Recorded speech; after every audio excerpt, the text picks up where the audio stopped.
જય શ્રી કૃષ્ણ બધાને। તો આ ક્લિપ ત્યારની છે જ્યારે હું પિયરમાં હતી ને પપ્પા અગાશી ઉપર એક નવો રૂમ બનાવી રહ્યા હતા અને આ નવા રૂમની અંદર મજાની વાત એ છે કે બધું જ મટીરિયલ અમારા જૂના ઘરનું વપરાઈ રહ્યું છે। એની અંદર ઈંટું, આ બાયણાનું ચોકઠું, આ બારીના ચોકઠા અને આ ચોકઠામાં જે બારણા ચડશે એ પણ અમારા જૂના ઘરના બારણા ચડવાના છે। તો જે ઘરમાં તમારું બચપણ વીત્યું, જે ઘરમાં તમે તમારી આખી કારકિર્દી બનાવી, એ ઘર પાડીને જ્યારે નવું ઘર બન્યું હતું ત્યારે જૂના ઘર સાથે બંધાયેલી પોતાની લાગણીઓ તો ક્યાંય બંધનમાં નહોતી રહેતી એવું લાગતું હતું, પરંતુ આજે એ જ ઘરના મટીરિયલનો ઉપયોગ અહીં રૂમમાં થઈ રહ્યો છે ત્યારે સારું લાગી રહ્યું હતું। અને બાળકો આ કડિયાની બાઇકની ફરતે ટોળી વળી વળી અને બાઇક જોતા હતા કે કડિયા પણ આવી બાઇક રાખી શકે છે। ત્યારે મેં બાળકોને સમજાવ્યું હતું કે તમારી સ્કિલ, તમારી આવડત છે એ જ તમારી સૌથી મોટી મૂડી છે। એવું જરૂરી નથી કે તમે કોઈ પણ કામ કરો તે નાનું કે મોટું હોઈ શકે। તમારી આવડત તમારા દરેક સપનાને પૂરા કરી શકે છે, પરંતુ તેમાં મહેનત અથાગ જોશે અને નીતિ સાચી હશે તો જ, કારણ કે કોઈને છેતરીને આગળ વધવાનું કાર્ય કરશો તો કોઈ દિવસ ઈશ્વર સાથ નહીં આપે।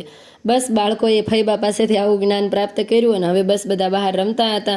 અમે બધાએ પણ તેમની સાથે થોડી રમતની મજા માણી હતી અને આ એ જ શેરી અને એ જ ફળિયા છે જેમાં અમે અમારું બચપણ વિતાવ્યું હતું ને આજે મારા ભત્રીજાઓ ભત્રીજીઓ પોતાનું બચપણ વિતાવી રહ્યા છે। અને જેવી હું હોલમાં ગઈ અને જોઉં તો ટીવીમાં તો ધ લેજેન્ડરી હિતેન કુમારનું પિક્ચર ચાલતું હતું। આ હીરોને તો કોણ ના ઓળખે, અમારા બચપણના હીરો છે જેમણે ત્યારનું ગુજરાત ગાંડું કર્યું હતું અને એને જોતા જોતા મમ્મી છે એ તોરણ પોરવી રહ્યા હતા।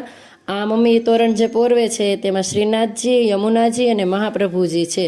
તો આવા જ તોરણ મમ્મીએ મને મારા કરિયાવરમાં પરોવીને આપ્યા હતા ને અત્યારે તે મારી નાની બહેનના કરિયાવર માટે આવા તોરણ તૈયાર કરી રહ્યા છે। આપણી મમ્મી, દાદી, નાની પાસે જે આ ટેલેન્ટ છે એ ટેલેન્ટના એકેય ક્લાસ લેવા નહોતા ગયા। આ ટેલેન્ટ તો તેમને પેઢી દર પેઢી રૂપાંતર થઈ અને તેમની પાસે આવ્યું છે। અને આ તોરણની અંદર શ્રીનાથજી, યમુનાજી અને મહાપ્રભુજી છે અને એમાંય તમારી માના હાથથી બોરવેલું આ તોરણ ત્યારે તમારા ઘરના દરવાજા ઉપર બંધાય છે ત્યારે માથી મોટો આશીર્વાદ તો કોણ જ હોઈ શકે।